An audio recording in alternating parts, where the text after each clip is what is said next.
Adam Choe, I am so glad to see you. Well, yeah, likewise. I think we were talking about earlier. It's probably been close to 2+ years since we've had a chance to chat, and you've done a lot in the last 2 years. So excited to catch up. And I see you on LinkedIn. I mean, like, I feel like that's all my friends from Minneapolis. I just keep up with you guys on LinkedIn. Yeah, I think I spent about a year and a half living under a rock during COVID, building the company. Had some family health stuff that took care of too, and when I came back to start Tundra Ventures with Danielle and Amanda, decided that I needed to get my online presence back online. So I've been doing a little bit there. Primary goal, I think, is just to build network for people, help leverage my network for others and vice versa. So excited to kind of start rolling more content out on LinkedIn about startups.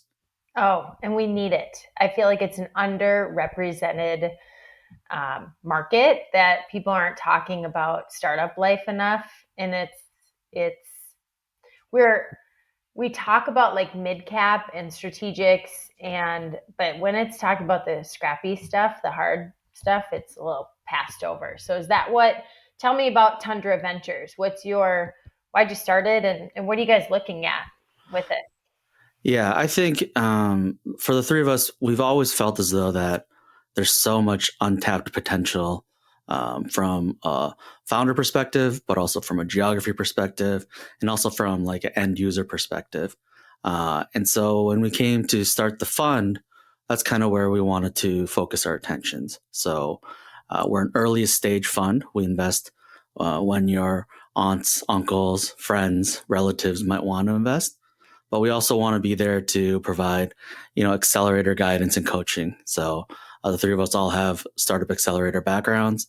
We've been running accelerator cohorts for the last 5+ years. And so, it's not just the check that we're writing. We're trying to support founders at the early stage, Patty, as you probably can imagine and have experienced yourself, and you've probably seen founders, 80% of the issues that founders come across are universal founder problems, not necessarily specific problems to any one given industry. And so a lot of the messy stuff about early company creation is just kind of playing the part and the table stakes of it all. And I think that's where Tundra really shines, from helping you with your hiring, helping you with your legal docs, helping you with strategy, helping you with introductions, that kind of stuff. So that's kind of how we started. We felt there was still a pretty big gap in that sector of early stage investing. There's a lot of early stage investors, but I think not at the stage that we want to play at.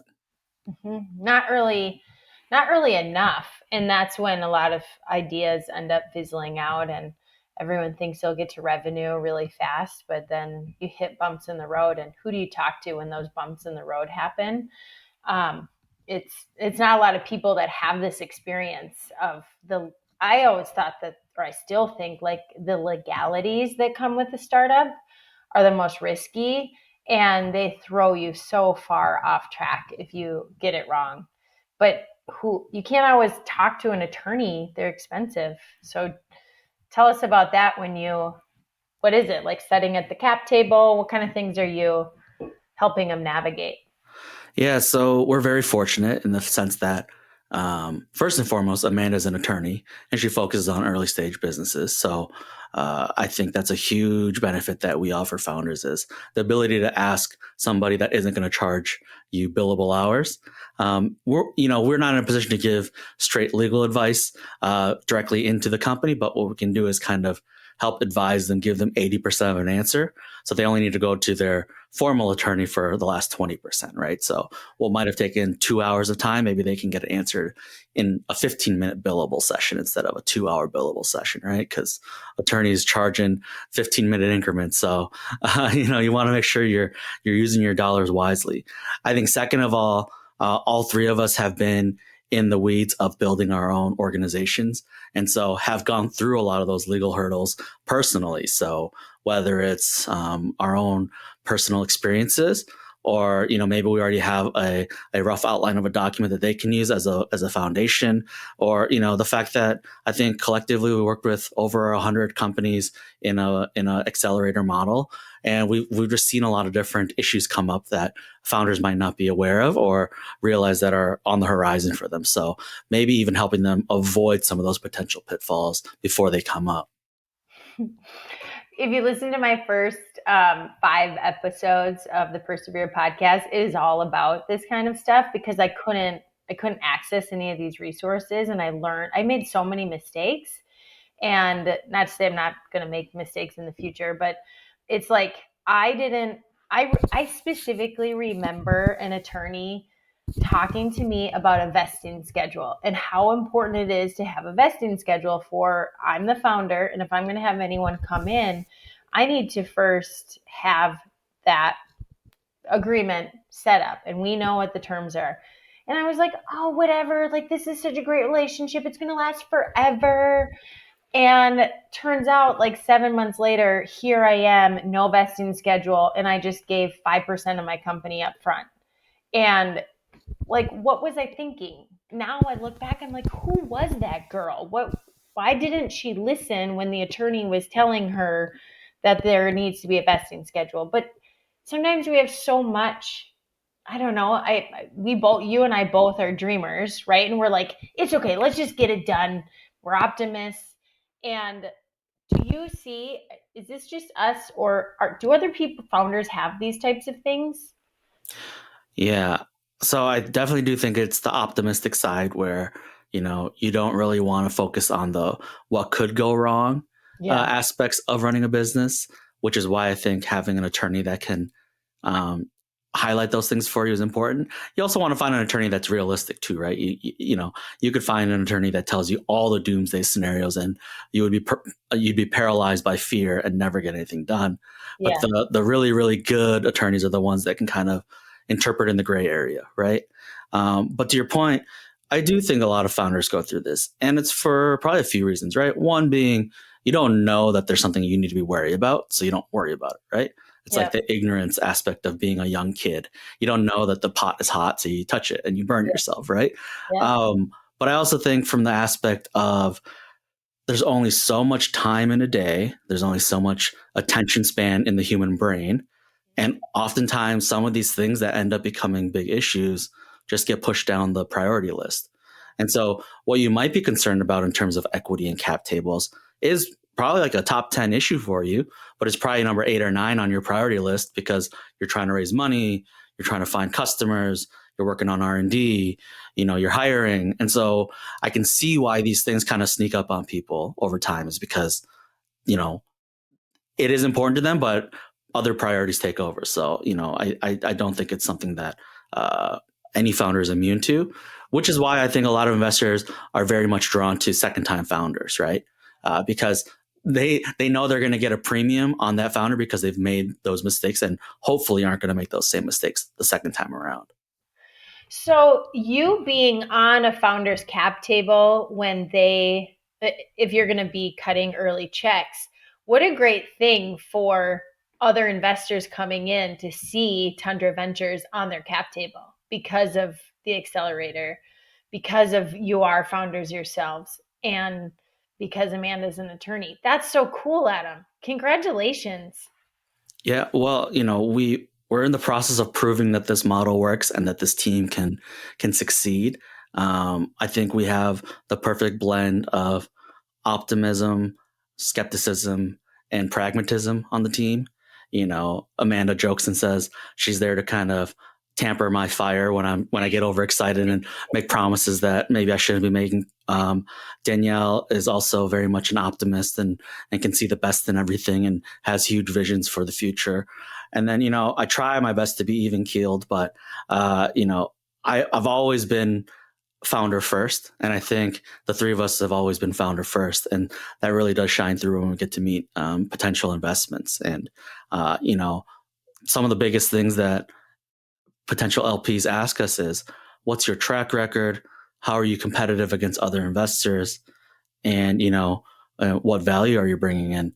Fundamentally, we just feel as though that we're so empathetic to the founders that it's hard to, put a definition on the value we bring. But founder to founder, you kind of just understand when you meet someone that speaks your language. Oh yeah, it's like kindred spirits, right? Yeah, I think I ask a different set of questions in a first time meeting than maybe like you know a, a more downstream investor might ask. I'm less concerned about metrics in that first meeting. I'm more concerned about, could we work together for 10 years, Yeah. right? So Yep. tell me you're excited.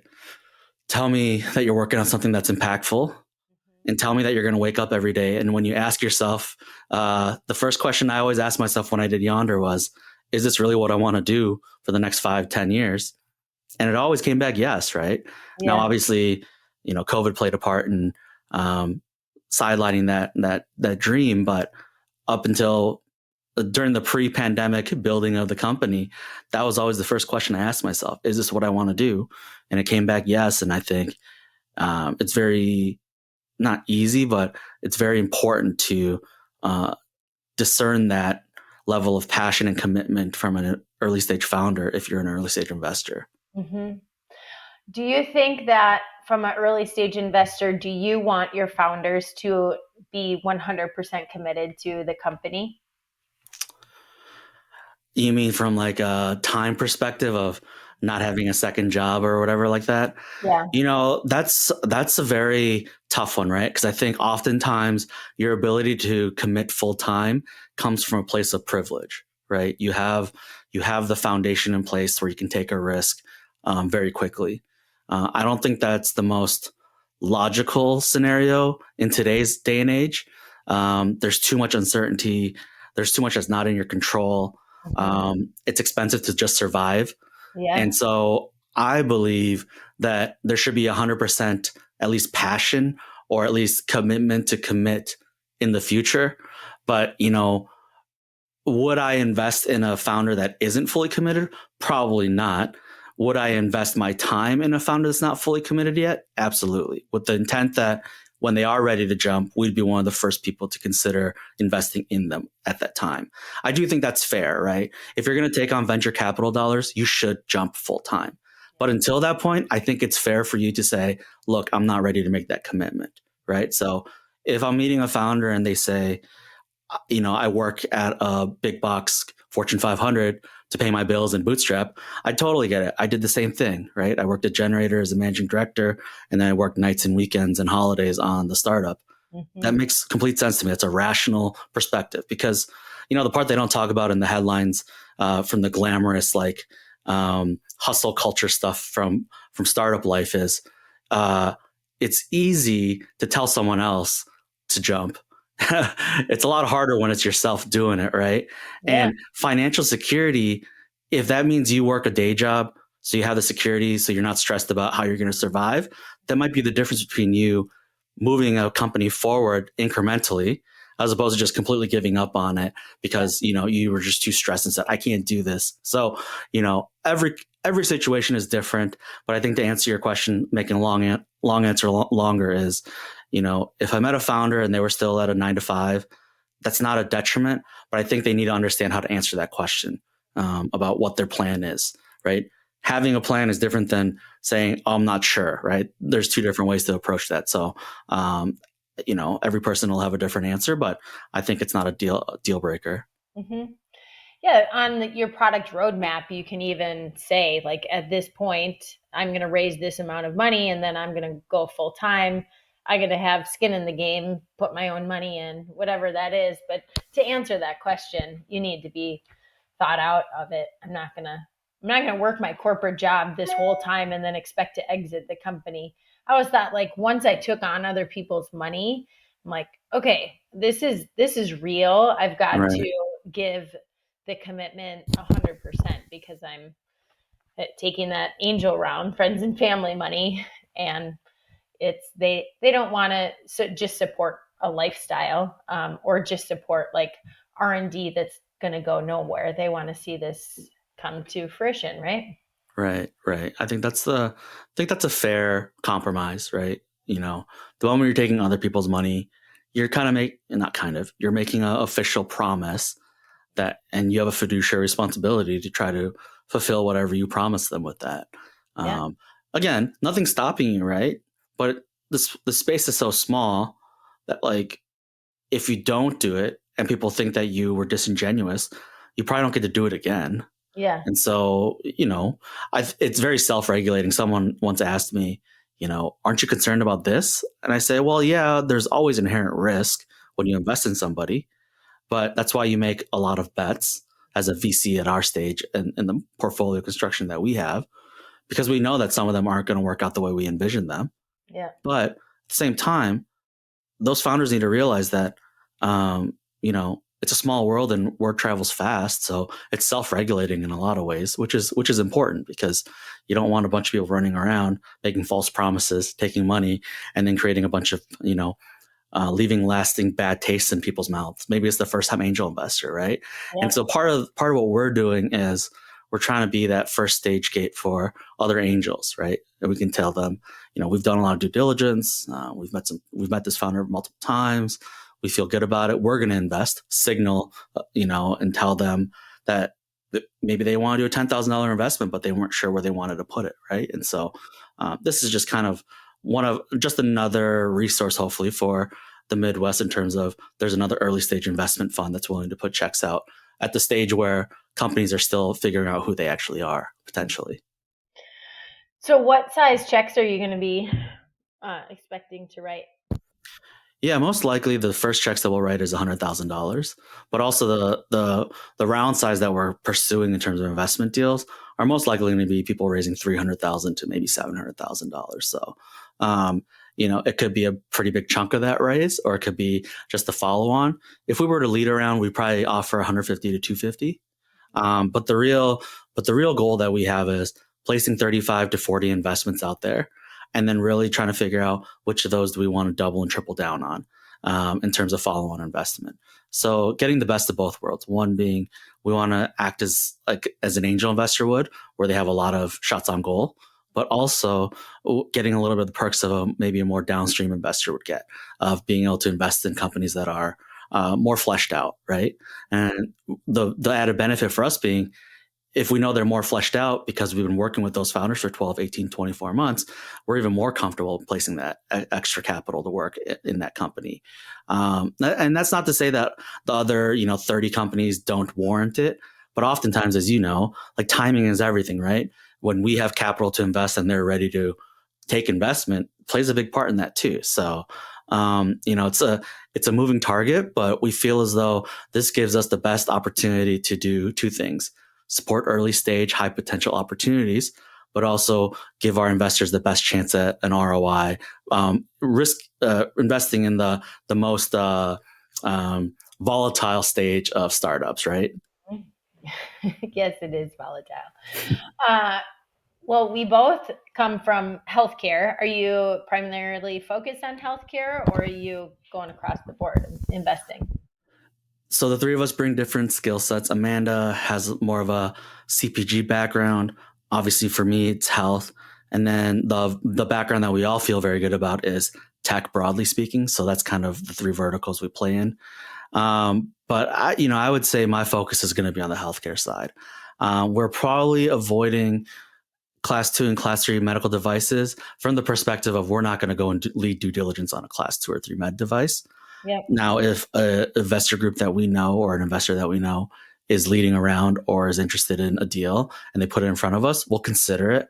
But we're not going out there signaling to the market, if you're class 2 or 3, come to us first. Yeah. We might be a good strategic follow-on investment, but definitely not one in that regard. But everything else in health is fair game. And the same goes for pharma. We probably won't touch pharma because we just don't have the skills or the checkbook size to really make an impact there. And so, everything else, healthcare SaaS, wellness, mental health, class 1, all that stuff is on the table. Very cool. So digital health. Are you going to Sure. go? Are you going to go to Vive next You year? know, I don't know if I have too many major conferences on my calendar yet. I kind of want to use this. I guess technically next year is our really our first big year of just being able to write checks and focus on recruitment. But I'm definitely open to considering it. If you got good recommendations on it, I'll check it out. Yeah. Okay. So we should do it, and then let's do a founders meetup Okay. because I think it's a great conference. It's the same group that puts on health, Okay. and it's a digital health focused. So for me, it wasn't as relevant in terms of it was more like hospital IT Mm, and SaaS that I'm not direct to consumer, but I think it's still in the same. I'm regulated with HIPAA, and there's a lot of really rich information that I was able to take from it, and great connections. There's great investment community and startups that go there. So got it. Yeah, I'll write it on my list of things to explore this weekend. yes, do it. So have you made your first investment? So we've been very fortunate to have an early group of limited partners that gave us their investment all up front at the very beginning. So it allowed us to warehouse our capital and make investments while we were fundraising. So the catch 22 of early emerging manager funds is you're based on your track record, and that track record unlocks investment in a lot of ways. Yeah. And so if you don't have a traditional venture capital background, you don't have the track record. And so it's like, what comes first, chicken or the egg? Yeah. In a similar way, we went out there and said, we don't have a portfolio of investments. So our earliest investors gave us their money so we could then go out and source 5 deals. So we did we've done 8 deals so far. So basically we raise money and invest in parallel, Yeah. right? So raise a little bit of money, deploy, raise a little bit of money, deploy. Hopefully soon in the not too distant future, we have enough dry powder where we can focus more just 100% on startup sourcing. Mhm. And then, less time on chasing down potential investors. But, this first 12 months, we knew that this was going to be kind of like pursuing both aspects of the fund at the same time. So we made 8 investments. Of those 8, one's healthcare, 3 are fintech, one's in the gaming sector. And then, oh man, a couple of them are just one CPG and then another CPG company that we're currently in final stages of due diligence with. So been busy, but it's been fun. So, we're hopeful that we can get to, 9 or 10 investments by the end of this year, and then turn into the new year, close some more investors, and then go from there to just kind of see what kind of startups are here in our backyard. Backyard being Midwest, of course, Yeah. and then coast to coast too. Somehow founders seem to find our random investment fund somehow. I don't know. They have an innate sixth sense of who's got money to deploy. That is, well, yeah. I mean, you sniff it out. You see one LinkedIn post, and you're like, I'm going after that. Yeah. Right? Like, I Yeah. got to introduce myself to those guys. Well, I'm so proud of you. Congratulations. That's really, really a big thing. You are like making a difference in people's lives and changing the world as we know it by now going on the investment side. Yeah, well, I think shout out to you. I think we met back when I was at the University of Minnesota's Innovation Fellows program. Yeah. Similar to Stanford's program for people that don't know. Stanford has a biodesign program. The U of M here in Minnesota also has a similar program where they cram 4 to 8 individuals in a basement at one of the university buildings, and they tell you to go work on problems in healthcare. And Patty was you were one of the speakers, I think, during that. And ever since then, even during my time at Generator, you've been so helpful. And it made it very clear seeing how you operated that, how important network was early on in my startup career. So I appreciate you being a part of that. I was excited to jump on Frank's podcast earlier this month, and now jumping on yours. It's all it's kind of like a reunion tour in a lot of ways. So I'm excited to see where Checkable goes into the future, especially with the way the world is today. So I think you're at the right place, right time. So super excited to see you on store shelves everywhere. If that's the route you're going, I'm not even sure these days. Oh yeah, we're October 2023. That's my national retail pursuit. That's when we want to I get out love it. there. So I'm tracking with you on that, Adam. Well, when it's out there, let me know because I know plenty of people with little ones, and maybe I got little ones in my future. By the time your product's on the shelf, who knows? But point being, I think people want to spend less time at the hospitals and the primary cares and more time at home with their loved ones. So I think it's the right move to make. So it's super exciting. Totally. We did I appreciate you saying that. We did a survey of 502 respondents, and 78% of them were like, yes, I would buy this. They were enthusiastic. I mean, it was a much bigger, we asked a ton of questions, but Mm-hmm. the other piece, the number one reason why they don't want to go into the clinic is exposure. Mm-hmm. And then it comes to convenience and then price, which I was very surprised about because I think that all comes from COVID. You don't want to be exposed to more, um, diseases and bacterial viral infections.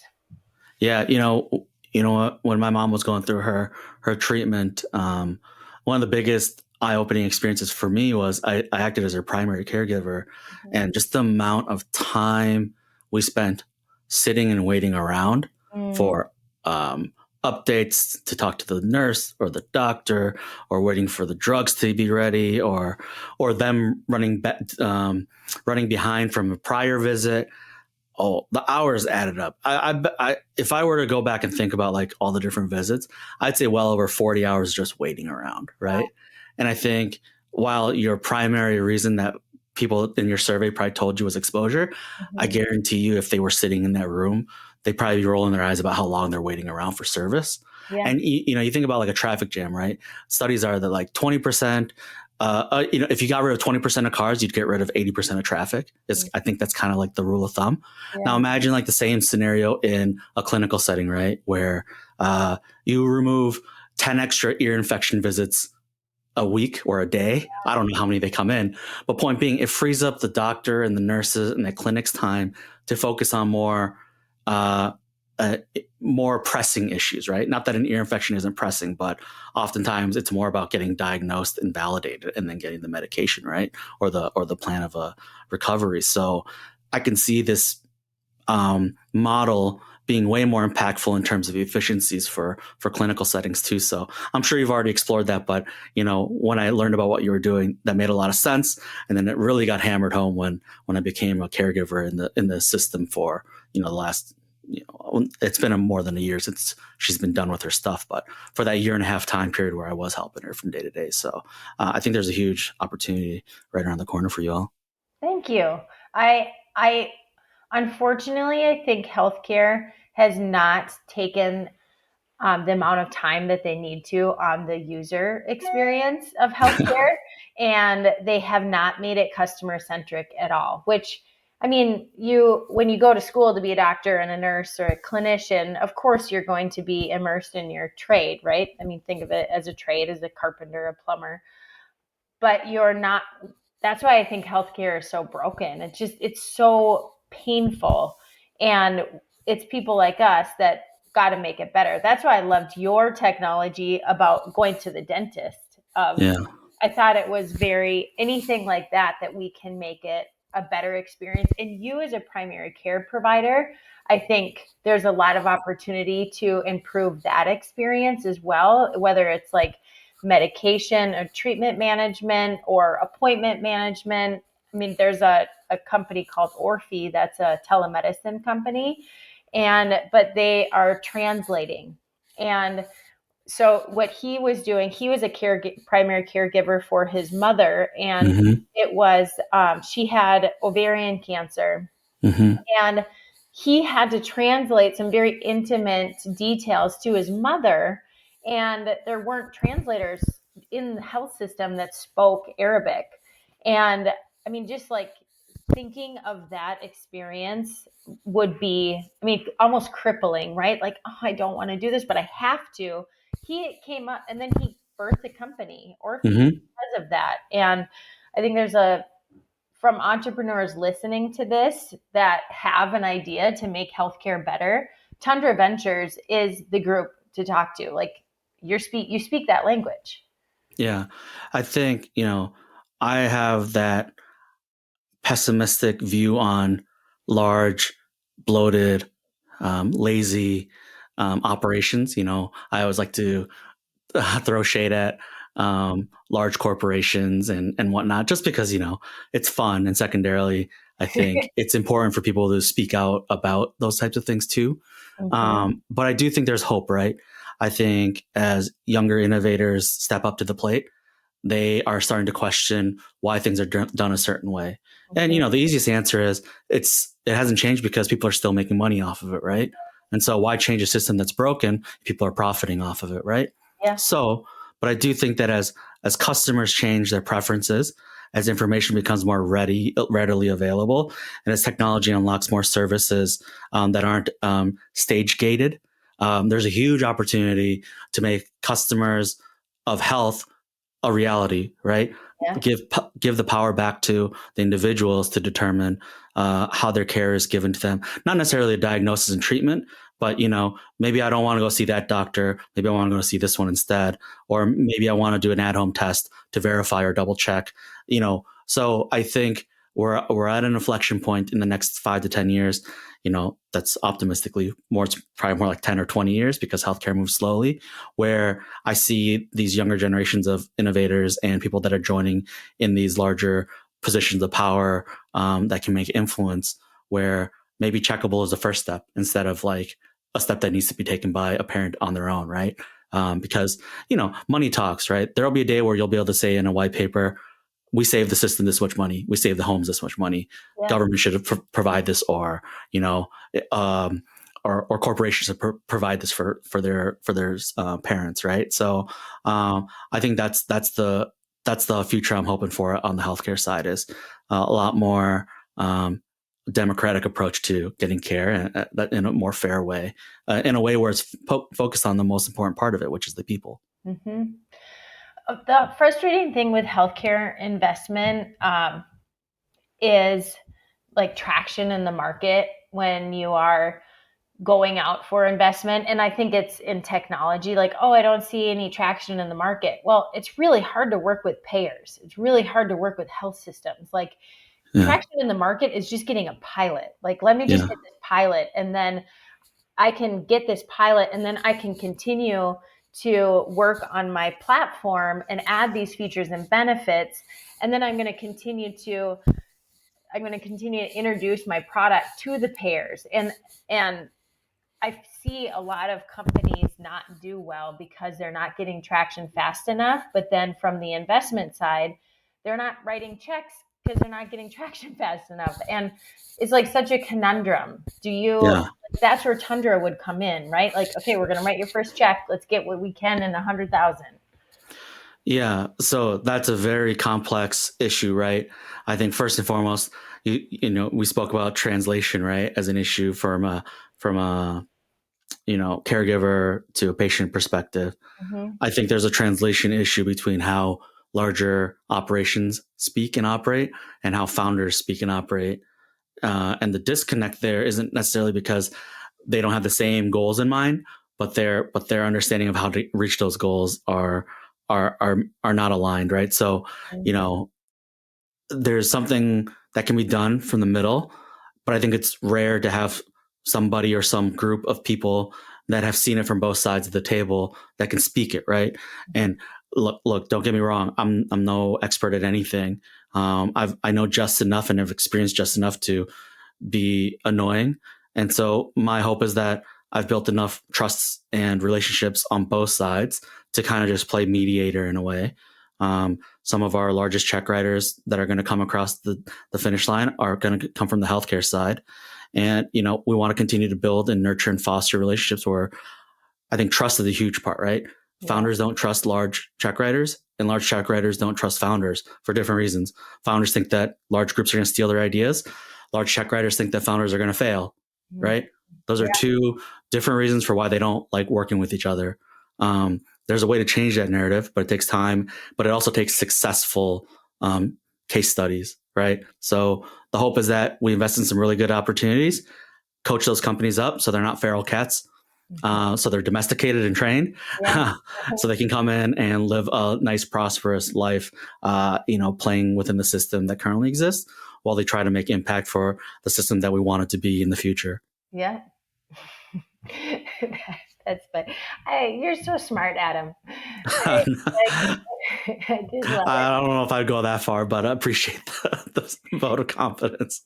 So I think what we need to do. So I have a meeting with Frank and then Jenny Summers from Emerging Prairie, and I saw Frank at the MedTech conference a couple of weeks ago. I'm like, I need you to come up to Fargo because we've got some good technologies here. We've got money here. Yeah.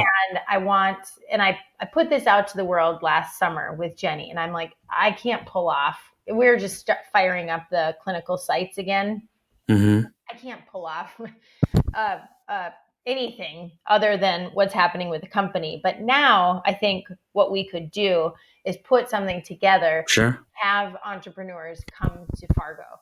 And because we have this great, really startup culture here too with Emerging Prairie, and then get Medical Alley.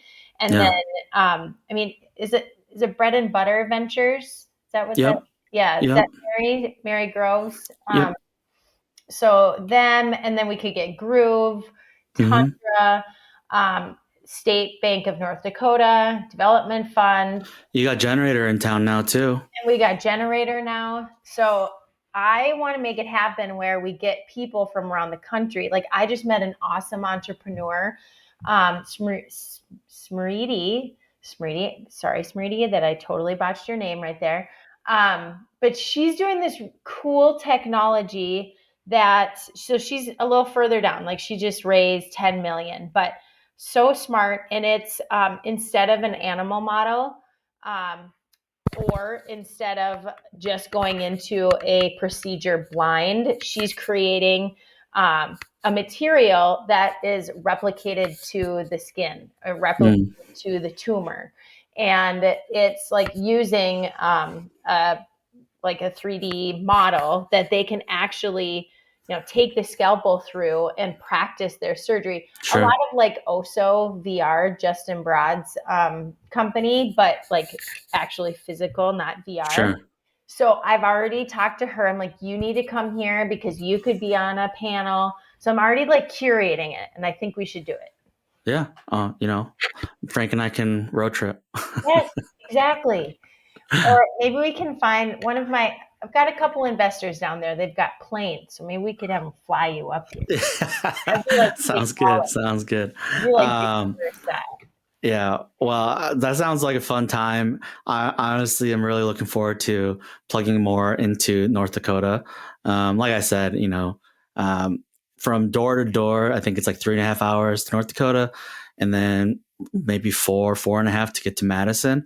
Yeah. And in that corridor for myself personally, I want to do more to meet the founders that are kind of overlooked, or maybe not even looking for VC, but should definitely look for it. Yeah. So super exciting to hear about what you're looking at there and seeing there, but also obviously like what you're working on yourself too is cool. So yeah, keep me posted. Happy to do all that stuff. That sounds fun.